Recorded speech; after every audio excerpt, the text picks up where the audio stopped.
Today,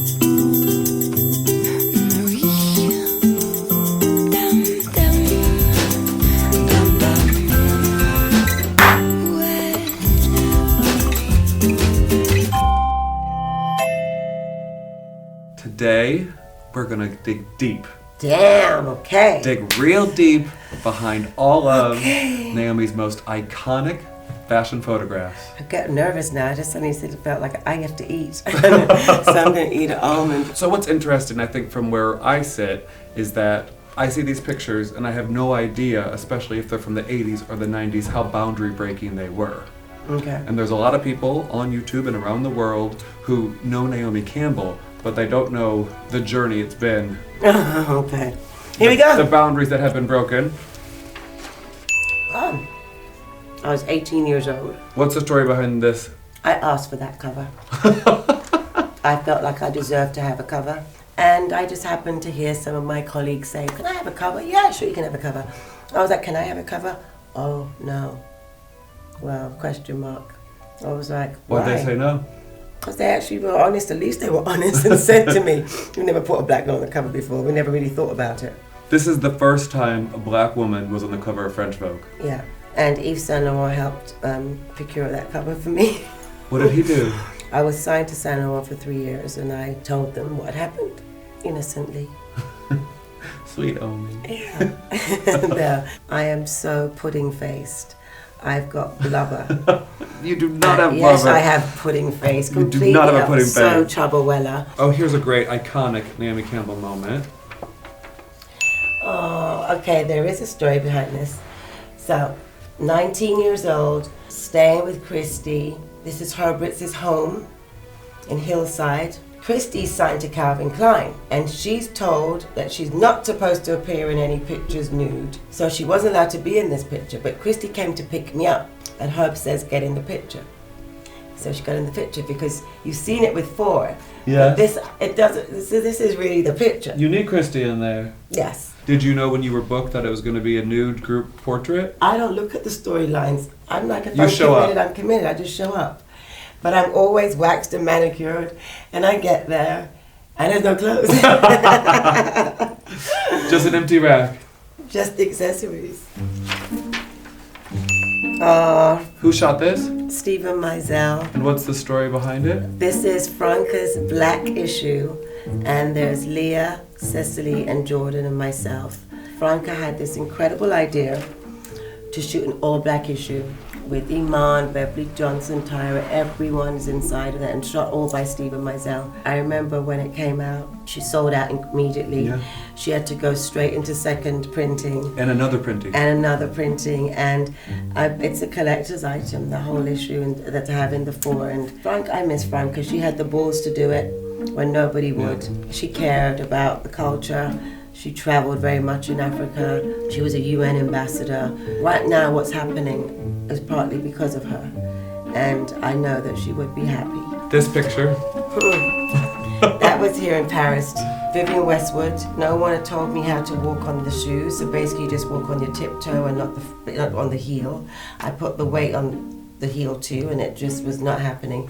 Plus, these were rubber stockings, so I couldn't quite feel my feet. This was such an iconic image when it happened, but I think you handled it well. You smiled, you laughed, and you got up. I had to smile, I had to get up, and I had to keep going. What's going through your head when... I was like, oh God, this is not happening. Have you ever fallen on a runway since? No, but my shirt has opened up, my skirt fell off, but I've never fallen again. Oh no, you peeked! No, you lifted it up. You peeked! I saw it.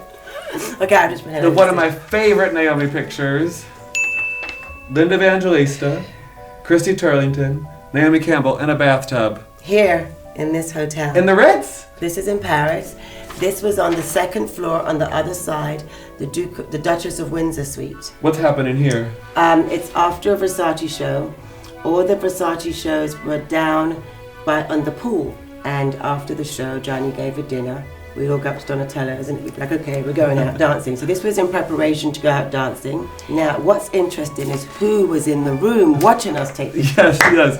Give me the tea. Give me the tea. William Norwich, Andre Leontelli, Sylvester Stallone, Donatella, Linda Stein, and then Roxanne Lowitt captured it. I want to say Carlene was there too. Is this just an average night out after Versace couture show? Yeah. Yeah, it was. Yeah. This is a series. What's going on in here? This was 2017, September in Milan. This was the 20 years of Donatella taking over. The Donatella brought us all together to celebrate that, 20 years. This is you, Claudia Schiffer, Carla Bruni, Cindy Crawford and Helena Christensen. Is there a group chat that happens? How does Donatella ask you all to show up in Milan in September to celebrate? She's Donatella, she can. That season, Stephen Meisel did the campaign. So many of your most iconic images have been lensed by Stephen Meisel. Well, Stephen shot me when I was 16, when I came to New York for the second time. And, you know, he's been part of my life ever since. And every time he shoots me, it's like a different person. In 2007, this my photograph... community service. So I finished my community service. I made lots of great friends. I decided, you know, I was proud that I did my community service. And I wanted to leave in a great outfit. So I left in Dolce & Gabbana from the sanitation center on the Lower East Side, having completed my community service. Also of you and Kate Moss. What's happening here? So here we are in London at the Olympic Stadium during the closing of the Olympics, which was a great honor to be asked by our country. We came on to the stadium in trucks. We all had a truck each with our photo that Nick Knight had taken. But I have a very long train to this dress, and as I go out to turn, it's caught. Your whole country's watching, and it's the Olympics. That's an international audience. I know you've done a lot of shows, but this show to Probably me... the biggest show we've ever done. Biggest one. Yeah. She did it. This one. Okay, so this one... Also Roxanne Lowitt. Roxanne Lowitt was allowed, she was the photographer that had the admission where no one else did. She was allowed to come right to where you were going to walk out onto the runway. She really was the one that got the behind the scenes more than any other photographer. And she was, you know, our friend. We trusted her. We decided to do see no evil, speak no evil, hear no evil. And this is the three of you again, Linda, Naomi, and Christy. Family, yes, Linda. The Trinity. Naomi and Christy. And you three are still friends now, right? Yeah, to this very day. Maybe for your next YouTube video. You know, it's funny because everyone says, oh, but are you still close? We're even more closer now than ever before. Mm-hmm. In 1992, Peter Lindbergh shot you as Paul Gauguin's muse. How did that story happen? I actually thought of this story. I'm painted black here, parts of me. I got bitten to smithereens. We shot this in Port Antonio. Is it typical for a model to pitch a photograph series like this? I don't know, but my generation of girls, we did pitch our own stories. But Paul, I mean, it's an amazing reference. It's an amazing suggestion. What about the work of Gauguin? I mean, his work is exquisite. It's like when you go to Bora Bora, it's all you want to, you know, you want to see and immerse yourself in that culture. The women are so beautiful. But this is one of my favorite editorials of yours because I know it's personal to you. Yes, it was. And I think that's one of the secrets that a lot of people confuse, is that they think models are just mannequins for hire. And this was your concept, your idea, your baby. Back then I always say we were closer, so we could say that to each other and talk to each other, and we'd have dinners together. It wasn't like it was work dinners, we just wanted to hang out to each other and things would come up. Yeah. And that's something that... You know, Diana Vreeland very famously said that she's not nostalgic.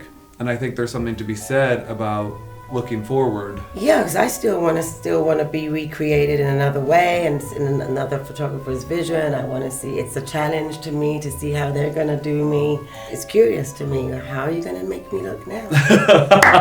That's a challenge. If you want me. Yeah. We've been here for a while, went through a huge stack of pictures. I know you gotta go. You got more pictures. I got a whole stack back there. I got a stack back there. This is gonna be a series on YouTube. Part 1, Part 2, Part 3, Part 4. You got 33 years of pictures. I mean, it's insane, and there's still pictures coming. Yes. There's still no one who works harder in fashion than Naomi Campbell. Did you ever think, when you took this picture, the first ever black girl on the cover of French Vogue, that you would be working in fashion as long as you have? Never. And have been able to do as much with fashion in philanthropy and black rights? Never. I don't think like that. We were told models' lifespan is 11 years. That's what we understood. So I thought I'd be done. 16 to 20 something, I'd be done. Washed up and over. She's still here. She's still at the Ritz. I'm still at the Ritz. Wow, thank you so much. This is such a great. lovely. I can do this all day. Guess who? It's me. Naomi, I had such a fun time with you today.